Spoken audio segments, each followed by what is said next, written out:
गावात मी कालवश उद्योग समूहातर्फे जवळ-जवळ 90 ते 100 महिलांना रोजगार देतोय आणि जे त्याच्यामध्ये जवळ-जवळ 15 ते 20 तरुण युवक पोरं सुद्धा आमच्यासोबत काम करतायत. माझ्या मार्केटिंग टीममध्ये काम करतायत आणि असं नाही की कोपरगावात संधी नाही किंवा काम नाही. इथं बसून सुद्धा माझा जवळ-जवळ एक 25 ते 30% महाराष्ट्र आपण कोपरगावात बसून तयार केलाय. तुमच्याकडे जर नाविन्यपूर्ण एखादी गोष्ट असेल, काम असेल किंवा तुमच्याकडे तसं स्किल असेल, तर तुम्ही कुठल्याही गावातल्या कुठल्याही कोपऱ्यात जरी बसले तरी तुम्ही पूर्ण देशभर महाराष्ट्रभर काम करू शकता. काही काम वगैरे नाहीये, जॉब नाहीये, अशा प्रकारचे जे लोक सांगताय, तरुण सांगताय, अशा तरुणांना तुम्ही काय सांगाल?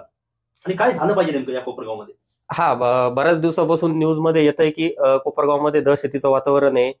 बरेच अनेक असे अनलिगल उद्योग कोपरगावमध्ये चालू आहे आणि जे आजच्या तरुणांना काय होतंय की त्यांना पटकन पैसा पाहिजे.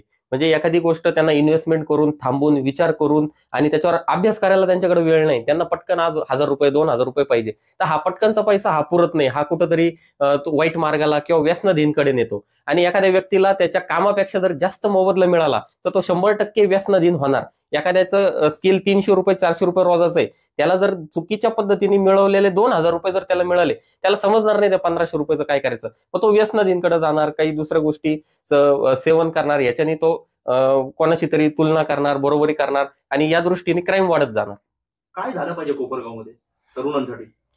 कोपरगावमध्ये तरुणांसाठी युवकांचा मेळावा झाला पाहिजे, की कोपरगावमध्ये ज्या मोठमोठे ब्रँड आहेत, समजा मोठे कॉलेजेस आहे, हॉटेल आहे, मोठमोठे मॉल आहेत आणि कपड्याचे व्यापारी आहेत. त्यांना खूप कामगार आणि युवकांची गरज असते. कोणाला ड्रायव्हिंगसाठी, कोणाला सोशल मीडियासाठी, कोणाला एडिटिंगसाठी, कोणाला हेल्परसाठी. तर यांना चांगला व्यक्ती मिळत नाही आणि जे खरंच चांगले पोरं आहेत त्यांना हे माहित नसतं की आपल्याला कुठं काम करायची संधी उपलब्ध आहे, आपण कोणत्या क्षेत्रात काम करू शकतो. जर हा मेळावा असा एखादा जर कोपरगावात झाला सगळ्यांच्या मदतीने, तर ज्याला काम पाहिजे त्याला चांगल्या ठिकाणी काम मिळेल आणि ज्याला एखादा चांगला व्यक्ती कामासाठी पाहिजे किंवा त्याच्या स्किलचा त्याला वापर करायचा असेल तर या मेळाव्याद्वारे प्रत्येकाचं मिलन होईल आणि युवकांनाही कुठेतरी मार्ग सापडेल. क्राईम म्हणा किंवा तुम्ही ज्या चुकीच्या घटना म्हणा किंवा व्यसनाधीनकडे पोरं कमीत कमी जातील आणि गुन्हेगारी क्षेत्र जर आपल्या गावात वाढत गेलं तर बाहेर गावच्या मुली सुद्धा कोपरगावात देणार नाही. मुलांना सुद्धा लग्नाला अडचणी येतील आणि कोपरगावात यायला लोक घाबरतील.